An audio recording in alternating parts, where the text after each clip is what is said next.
Like, let them do them. Like, if that's your comfortability, then that's it. Do. Yeah. If she want to bonnet or he wants to bonnet, let it bonnet. But it wouldn't or be do-rag, that big bonnet, of a deal hair wrap, whatever if you want to do. Black women weren't the bonnet wearers. So this isn't a thing like, oh, it's a scarf, don't wear a scarf in public, because everyone Or a wears do-rag, scarves. like I wear my do-rag outside sometimes. This is like a black woman's thing. So Right. you're saying, okay, so this thing I used to protect my hair is now looked at as unkept or right. whatever. Not, And even as far as to say, like, not to wear it on planes, that really doesn't make sense because, like, I'm going to sleep. Like, why would I not want? Why I wear my most comfortable, crazy looking stuff. Like when I'm on the plane, you're gonna see me in a do rag. You will see me in a hoodie, some big fat sweatpants that are very comfortable with some slides with the socks. That's what you'll see me in every time. It's your cozy outfit. If you decide to want to be the paparazzi and want to take a picture of me, I know how I dress in the airport. I don't care.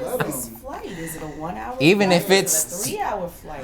It doesn't matter how long it Because is. I'll be honest, like I'm going on a flight literally after this, and and I'm going just like this, right? You know, and I do want to be nice, but there are times like if I'm going to California and it's that 5-hour overnight flight, baby, I'm going to sleep, and you better hope that I take the scarf off my head, but I might cover it up with a sweater or something, but I'm going to sleep. I'm sorry. But also the point is that you go to the airport just like this and you look wonderful, right? And then you look at everybody in sweatpants and you mind your business. And there's and that's the difference, right? That's the difference. So it's really about that. To build off of Crystal's point in terms of being unkept, I think it's important to have certain days that you're just unkept and you don't care whether you go outside or inside. Sunday, I don't even take showers. I'm being honest with y'all. Like, I might not brush my teeth or take a shower today because this is a day where I could just lay. I don't want to do anything. Like, that is like my self-care.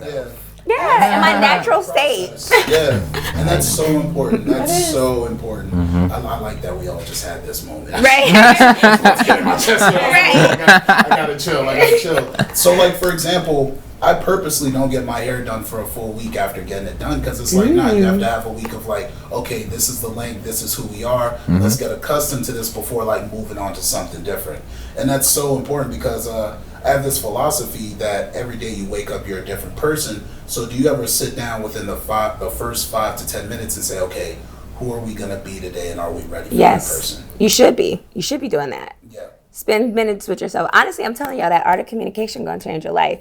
It's on YouTube. You can listen to it, and he literally says that. He says, every day, give yourself grace in the morning, right? Don't get on your phone. Don't do anything. Just sit and meditate. And I'll be honest, like I probably meditated for like a whole hour before getting dressed because I need to sit with myself to understand like my emotions, what I put in my body last night. Like I know we talked about food earlier, but like I eat for nutrition, not for taste. And I need to be mindful of everything that I put. Like we got chemicals, you got everything else. Like I just went through a whole chemical burn. So like I am very mindful. What's a chemical burn? I went to an esthetician and we were doing like chemical pills and trying to help with hyperpigmentation, and the chemical was a little too much for me, and so it burnt my skin and I had cuts and everything. Yeah. Okay. Yeah, I recently had that happen too. Yeah. I tried a new soap that I never had used before, and I wasn't really looking at all the ingredients in it, and it had sulfur in it, and it was really intense. And sulfur is supposed to be kind of good for like meat, but it works for meat. Right. It doesn't work for everything. Right. It did not work. See, when we talk about chemicals and things, we don't, because I had to go to a wedding, and you know we have the low-cut dresses, so I had to use a boob tape, and I got burned by the boob tape. Now, I have no idea what was in it or any of that, but that. So something in the adhesive was damaging to my skin. So when talking about effects of products, we have to go all in. Like it could be anything from the soap you're using to a chemical to just some random product you need to satisfy your outfit. Okay, so what would you say your mantra is for the work that you guys do separately? Like, what's everyone's mantra in the room? Let's start with Kristen. We got some good mantras. We had some good talks. I have so many mantras. Where to start? So my business is called New Samo Art and Gifts, and I do paint parties, I do murals, I do yoga parties, I do yoga mentoring, and a bunch of different stuff. And my mantra is always, we can fix it. Whatever it is, we can fix it. If you don't like that move, don't do it. If we can get to the move, or we can fix it so eventually you'll find some moves that you like, or if we're doing art, that's okay, we'll fix it. If you don't like what you made right now, I understand. We're gonna get it to what's in your head. And that's I've so far been able to fulfill this mantra, and it makes me very happy to do so. Okay. I feel your happiness. Every time she talks about it. You can like feel you being there. Yeah. I love mantra. Crystal. My mantra is always meet yourself in the middle. Okay. We always want to be a peer because we were just raised and to be the best. If you can be the best, be the best. But sometimes the best may not be how you're feeling. And it's okay to be there. And sometimes you just want to lay. And it's okay to be there. So just always acknowledge yourself for the highs and the lows and meet yourself in the middle. Yes. Okay, Christian. I love this. Oh, okay.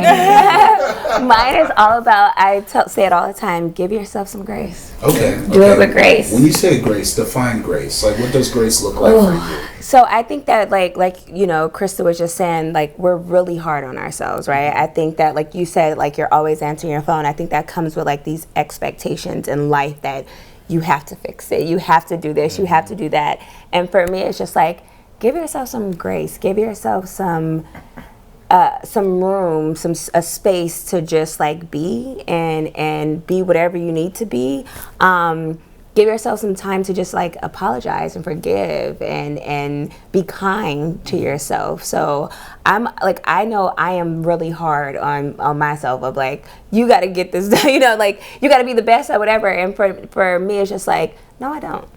I just need to be me and operate in this space, whatever it is, and that's okay. Okay, Ice. So for anybody who knows me really well, I really like Tupac a lot. Okay. And so one of my favorite quotes from Tupac has always been, for every dark night, there's a brighter day.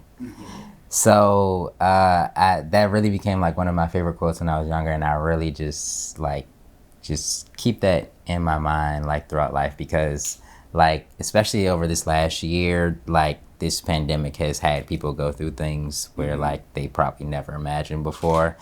And I know that it's definitely taken a toll on a lot of people's mental health, and you just have to really intentionally remind yourself that like it doesn't matter like how low or bad things seem, like it's not gonna be the end of the world. Like it's gonna be okay. Like you might have to stick some things out for a second, but you're gonna be okay. Like That's a beautiful mantra.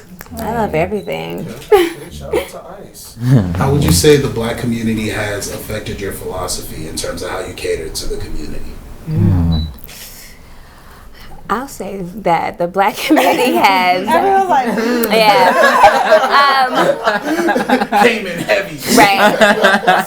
So I grew up in California where it was a lot of gang violence. We got the Tupac culture. We got all of that. And I just think that like the Black community to me has made me who I am, although it has caused me a lot of pain. Made me like question like, why the hell do I want to be in this community? But I also feel like the Black community has accepted me in so many ways and allowed me to be me. I think that like there's a lot of negative that we can say, but there's so much positive. Like I love getting on Twitter and just going through and reading the feed and just watching like our people like have these conversations, like whether you talking about investing, buying homes, or doing self-care, or what luxury means for a Black person. Like those conversations to me are like, this is what we're talking about. This is what our ancestors wanted from us. You know, this is what our ancestors meant when they said we're fighting for freedom, because freedom for the Black community is like doing what you want. When you get into these spaces, like even like my workspace, we're doing like these anti-racist training, and you have Black people speaking up, and you will find that there are so many Black people who have the same mindset. Like just sitting here right now, I'm like, I don't know you guys, we never met, but you can tell their synergy, right? But if you go into any space with any person, Black people specifically, like you can find synergy. And I love that Black people are trying to be like, are embracing being nerds and like, you know, like we like anime, we like this, because we do. We're so talented and fat. Like that is what like makes me excited about the Black community. It makes me want to do this work, because for me it's like, be who you want to be. Don't let anybody put a label on you, make you define you. You define whatever it is. Like I even hate the English, and I remember there was a writer who actually wrote everything in lowercase. And when I saw that, I said, why the fuck, sorry guys, why the hell do I gotta use commas and semicolons and periods and capitalized things? Nope, I'm gonna do what I wanna do. Because for me, it's just like, don't restrict me and don't restrict us. Like we should be who we wanna be. Yeah. Okay. Okay. That was beautiful. It was. I'm sorry. Go ahead. I was just gonna ask her before we redo the question. A lesson, and I fell into her. How has the Black community affected your mantra? Yeah. And then how do you apply that to like how you cater to them? That's You were speaking to growing up in California, and so I grew up in Arlington, Virginia, which is right over the bridge, and I grew up with mostly white people. And I was one of the only Black people in most spaces for a long time.